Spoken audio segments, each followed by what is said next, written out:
Hey everyone, welcome to a new video here on Redbubble.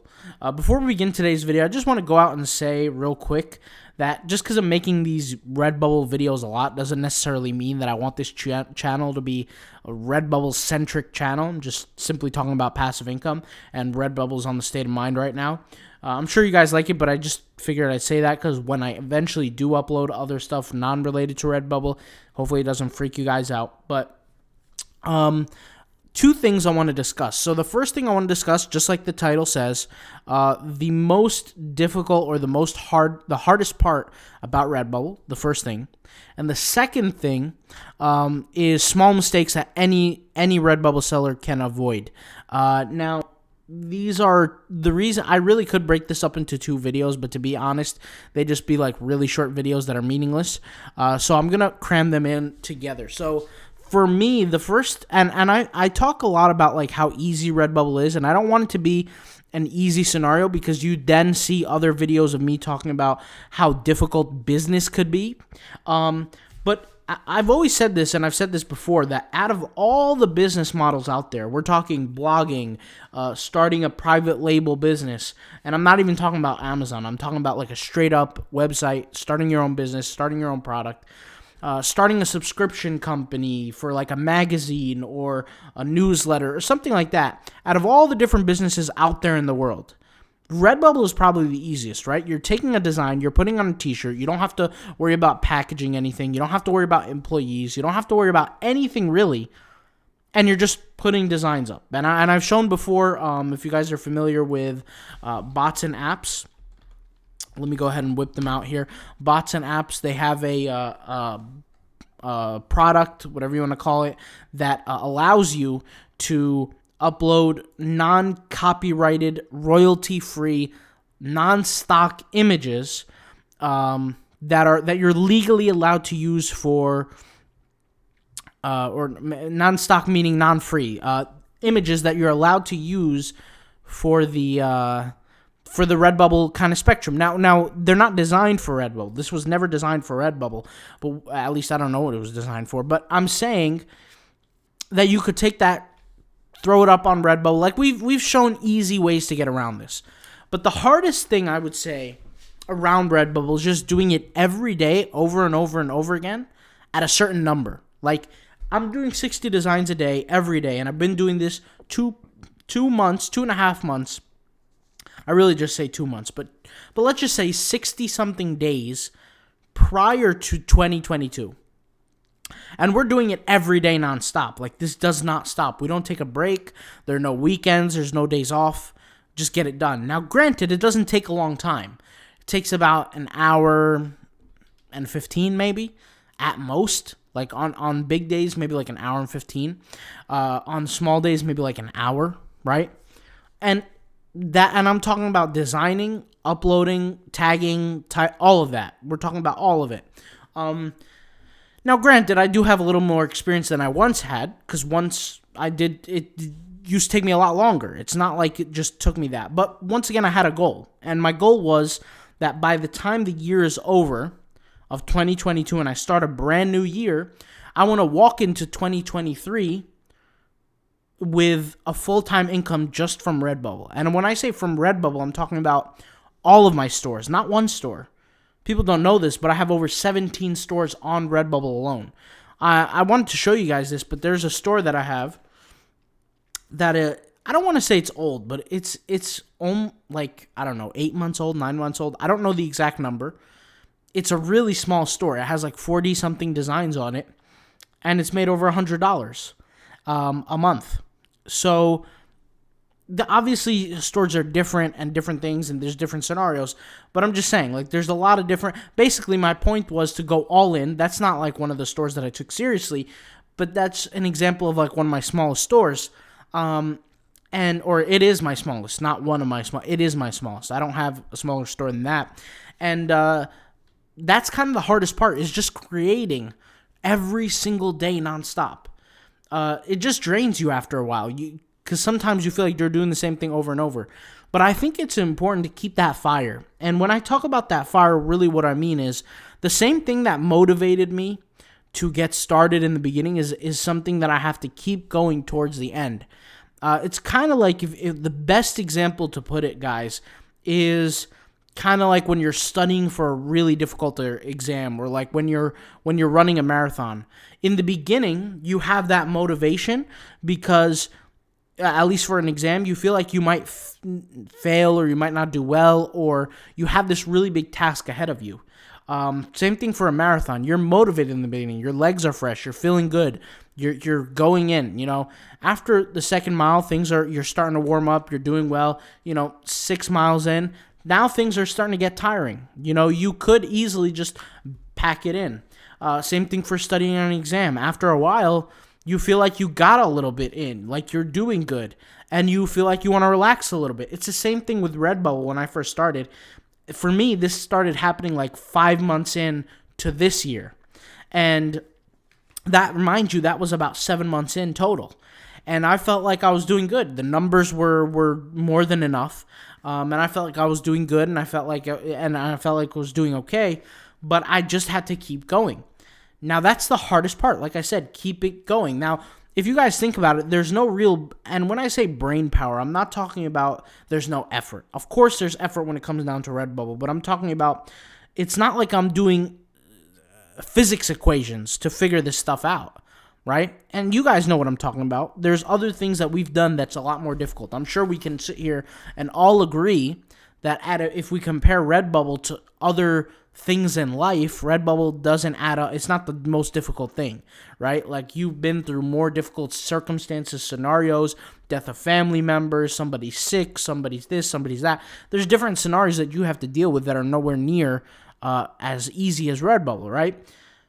Now, with that being said, I feel like that forms complacency, and I figured I just want to say that because sometimes people might watch my videos and think I'm some superhero, but that's not the case. Like, I'm a normal human being. I feel bored. I feel tired. And there are a lot of days where I really don't want to do it. Like, I've said this just a few seconds ago, but many months in, I gotten to the point where I was like, man, I could just really relax now. I don't have to do this anymore. But I made a promise, I made a commitment, and I'm doing it. Not because I want to do it, but because I have to do it, right? I don't want to, or I don't enjoy necessarily uploading 60 times a day every day for 300 or 400 something days of the days, right? I don't enjoy that. But I only enjoy the beginning of it because it's new to me, and then after that, it becomes a task, it becomes a job, it becomes almost a requirement of sort. And that requirement for me is much more visceral, much more important than something I enjoy doing. A lot of people who I talk to in real life, like who are in business and are starting business, and I talk to them in person, sometimes they say to me, well, are you happy? Are you happy with your life? And I say, honestly, if there's no problems in my life, like nobody's dying and nobody's sick, or no building is on fire or anything like that, I'm normal. Like, I don't wake up and I feel happy, but that is happiness to me. You know what I'm saying? I don't wake up with and this might sound bad, but if there's not a problem, I'm happy. You get what I'm trying to say? But for me, happy is not like an excited emotion. It's just normal for me. Like, happy is normal. And when I say normal, is when my emotions are neutral. There's no sadness. There's no, real smiling or happiness. It's just normal. And for me, it's normal to do things that I don't want to do. It's become very normal for me. It's become my life, essentially. Now, in the face of Redbubble, to complain about doing 60 designs per day or whatever, I mean, let's be honest. I could complain about a lot more. That's not a big deal. That's nothing to complain about. There are people out there who are firemen, police officers, construction workers who are working much, much harder. Now, I do want to preface this by saying that Redbubble is not my job. Like, I actually have businesses that I run and I sold, and that's like my thing. Like, I have businesses. Most of them are blogs, and they create income. But I've had businesses before that were actual products that sold and generated income. Now, I don't want to delve too deep into that, but what I'm basically trying to say is, if you guys are feeling down, understand that I'm here with you. I mean, we all have to do things that we don't want to do. Put it blank. Put it that way. That's the best easy way that I could put it. And if Redbubble is something you want to dominate, you might feel emotions of excitement in the beginning. You might feel emotions of happiness, of let's go, motivation. But when you keep going and the emotions dwindle, don't just give up because you don't have the emotions anymore. A lot of people talk about like they give up on relationships, they give up on businesses, they give up on things because they don't have the emotion for it anymore. I would say don't rely on your emotion, because if I relied on my emotion, I can't even explain to you guys, because you guys obviously don't know the story of my life and things like that, but don't rely on emotion. Put it that way. That's the easiest way I could say it. You can go through a lot more, you can achieve a lot more if you just put that to the side. And I know that's a hard thing to say. Like, that really, really is. But it's something that you got to sometimes sit by yourself and really think, are my emotions helping me or hurting me right now? And 9 times out of 10, they could be hurting you. I mean, that's just the true fact.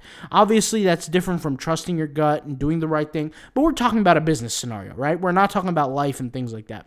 In business, sometimes it might make sense to put your emotions to the side as long as you're operating with logic, right? And I had to preface that and say that you're operating with logic because some people think, put your emotions to the side. Let's go put $100 million in ads and go into debt and do crazy things. I'm not talking about that. We're talking about logic, right? But anyways, let's just point out some small mistakes that any Redbubble seller can literally, I guess you could say, beat. They could get past. So, guys, I was doing this review today on the DIY Income Tutorials YouTube channel, and I was doing this review, and I noticed that some of these mistakes are like beginner mistakes. Now, this person had this store for a year. If you guys want to check out the full video, by the time you're watching this, there's going to be a new video posted. That new video is the new video that we're talking about. Obviously, there's more in the video, and I explain a lot more things, but I just want to go over a few things. So, there's going to be some beginner mistakes that a lot of people do that you definitely don't want to do in the future. The more that you can beat these beginner mistakes, over time, you're going to get better, okay? So first beginner mistake is obvious. If you're going to have white text like this, make sure you can make it stand out in a sticker format. If your default product is a sticker, make sure your text, your everything sticks out, because an image like this, I'll just show you. I can't see what this says unless I click on the actual image. That shouldn't have to happen, right? If I'm selling on Redbubble, that should not happen. Second thing is, when you're selling, keeping a consistent theme helps, and I'll tell you why. Let's take this image, for example, okay? There's a lot of reasons why keeping a consistent theme helps, but let's just take this image. This image, at first, was on a default product like a t-shirt, and the t-shirt was a black t-shirt, okay? So it was like, it looked like this, okay? So the image looked like this, and this was the default product at first. Now, when you're keeping a consistent theme, you have a consistent design style. Let's just assume, even though this is not the best thing to do, but let's assume this is the design style of the individual, right? Where they have an image, and then they have a white background every single time. If that's your design style and you're all in the same niche and you keep everything the same, right? If that's your design style, you can manipulate all the backgrounds for all different products that you've ever sold. You can manipulate what products are being shown to the public and what products aren't, and you can develop a certain theme. There was a store in this video that we recorded for the DIY Income Tutorials where I showed this certain store that had everything the same. And I said, look at this store. This store can make $200 to $300 a month extra just off 12 designs. And I'm not talking about this store, the one that you're seeing. I'm talking about the one that I referred to in the video. You guys are going to have to go watch that video if you're interested. That video is on the DIY Income Tutorials channel. Once again, it's the new video that's being uploaded. That store follows a specific theme, and whoever as a customer goes to that page, they know, for example, exactly what to expect and exactly what to look for.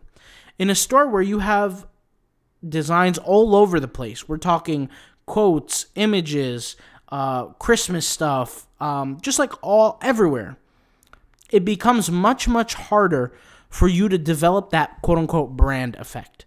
Now, brands are, a lot of people talk about brands, and they're confused as to what a brand actually is. But keep it simple. When somebody looks at a certain product, right, they understand who is the creator of that product. They understand the market of that, or the products that that brand has brought to market. They understand a lot of things. So when I tell you, think of Apple, right? You think of the iPhone, you think of the laptop, you think of the Mac Mini, you think of the Apple logo. You know exactly what's associated with that brand. Well, you can do something very, very similar on Redbubble, where you create art that's all in the exact same category, with the exact same design style, with the exact same specifications. Specifications like background colors, specification based on default product, what's showing up in the default, specifications based on style. A lot of different things you keep the same, right? If you do that, you are effectively, on a micro level, creating a brand. There's going to be a certain percentage of people that are called return visitors or return customers. If you're familiar with Shopify, we have a dashboard, and on the dashboard, it shows us how many people come back to our website after a month, 2 months, 10 months, and buy something. That is called a return customer. In the same notion, it wouldn't hurt to have return customers on Redbubble. A lot of people are complaining, I only have 1 or 2 or 3 or 5 sales. Well, imagine if those 5 sales came back and bought your product. You would have doubled your sales, literally. Now, obviously, nobody wants to settle on 5 sales or 2 sales or 10 sales. But what my point is that when you're selling on Redbubble, every inch counts. Every millimeter, every centimeter, it counts.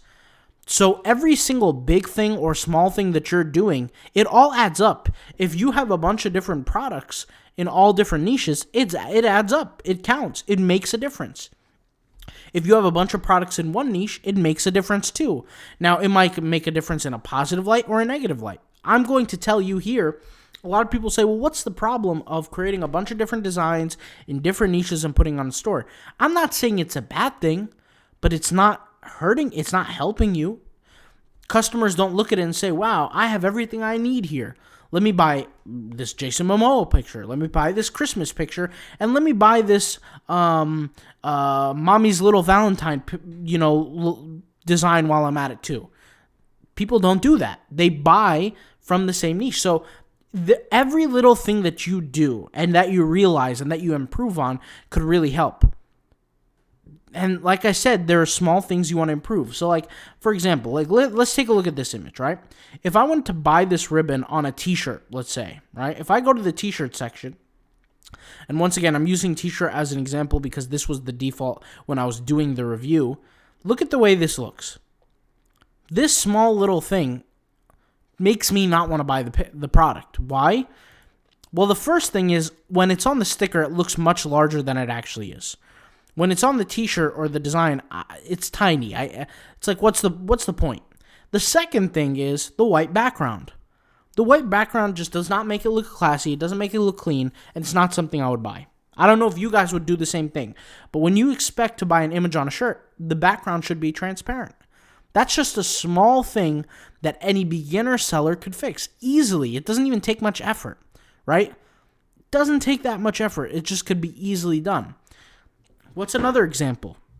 Well, we can look here, and I use this example in the video, so you guys will see the video when I link it. But the video that we're releasing, the third review, which is this store, I said whenever you create a design, you want to logically think, is this something that somebody is going to buy? Okay, and the reason why I even say this or mention this, there was a design here, which was this design, that I thought of that was a little confusing to me. Now, I'm a Westerner, so I'm from America, and I don't usually see people walking around with designs like this. My heart belongs to mommy. I don't know if this is some kind of meme or from a movie or something, but you guys can correct me if I'm wrong. Please let me know. Do people walk around with design like this in your country? My heart belongs to mommy.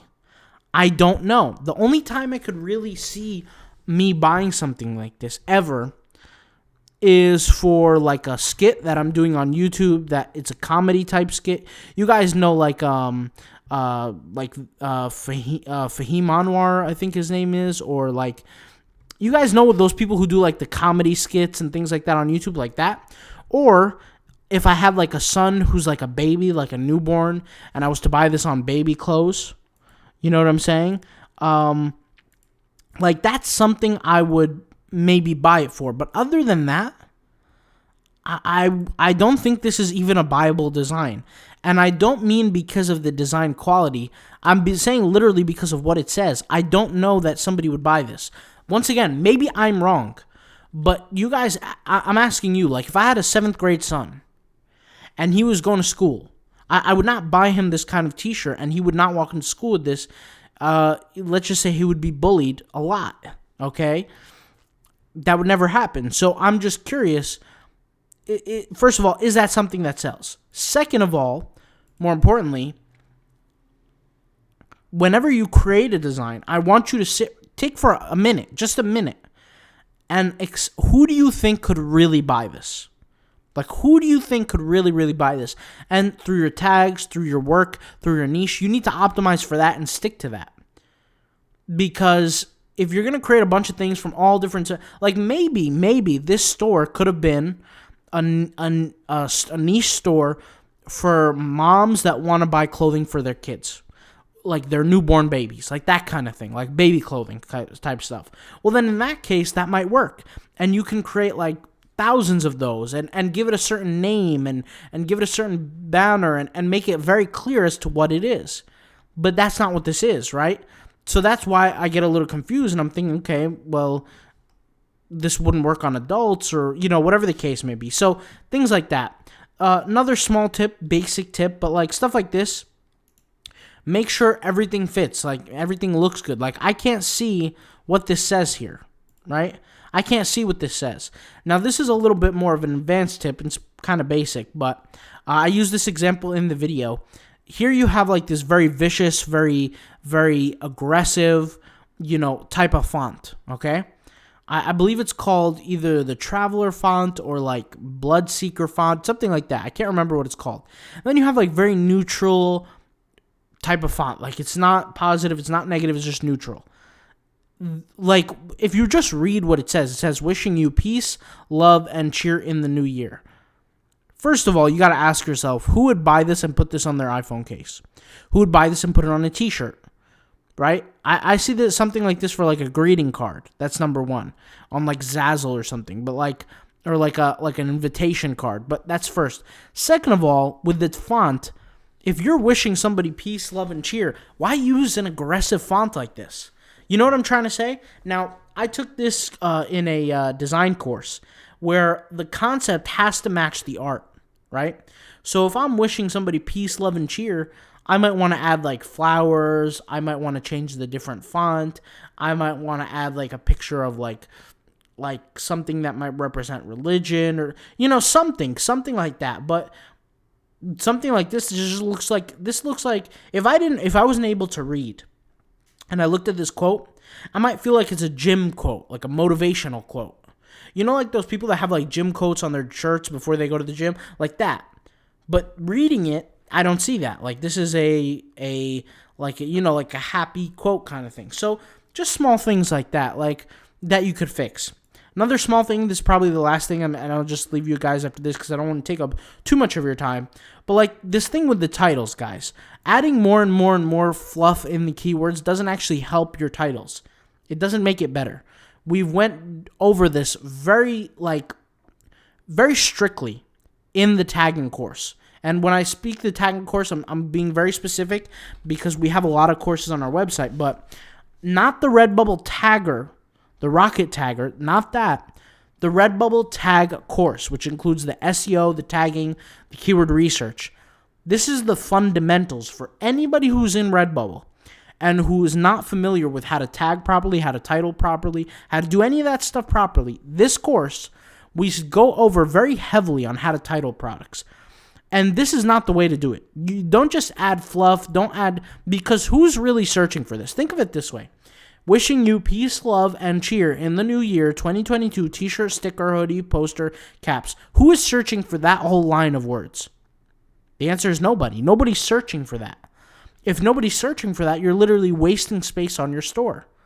And you're wasting time every time you create something like this. So I'm willing to bet that this store gets very, very little to no Google traffic. Maybe 10 a year, 20 a year visits.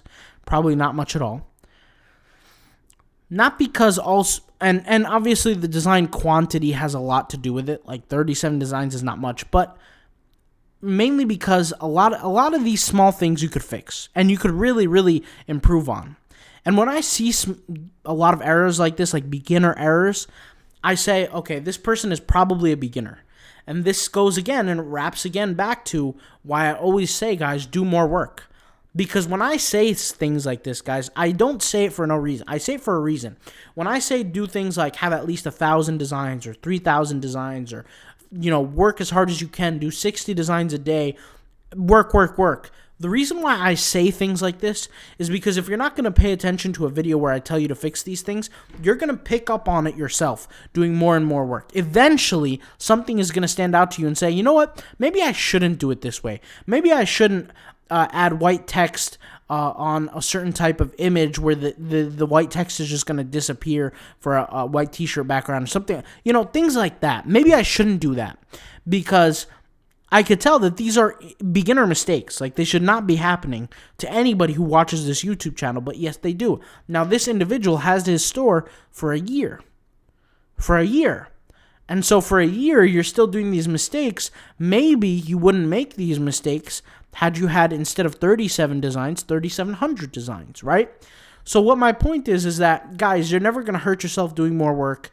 Make sure you don't make these beginner mistakes, obviously, and really just start to pay attention to the little things, because that will make a big difference, all right?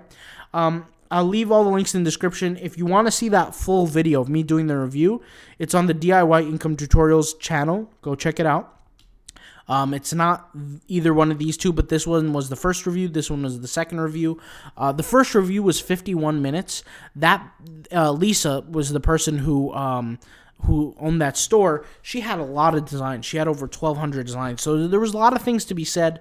The next one was really like a very niche store, which is really, really powerful. You guys should check that review out. And the third review is going to be going up hopefully a little bit later today. So hopefully you guys enjoy that video. I'll leave all the links, like I said, DIY Income Tutorials, the Tagger course. If you guys are beginners with tagging, if you're not sure how to drive traffic, like if that's one of your biggest problems, if you don't know how to drive traffic to your store through organic, I'm not talking about ads, I'm not talking about Instagram, I'm not talking about any of that.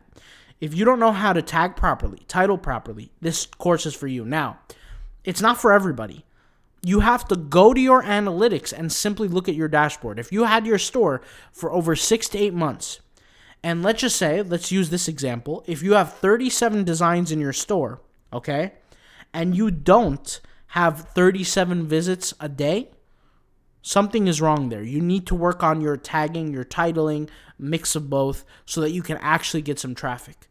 Okay? So if that's your problem, if you don't get at least one visitor for the number of each design that you have, that's a problem. Now, obviously, some designs are going to get 20 visits a day. Some designs are only going to get 0. Like, it just doesn't, it varies, but the number formula still stands. So if that's something you're struggling with, I recommend you take the course. But once again, everybody's in a different situation. So I'll leave all the links below, and I'll talk to you guys later, all right? Thanks for watching. Peace out. Bye.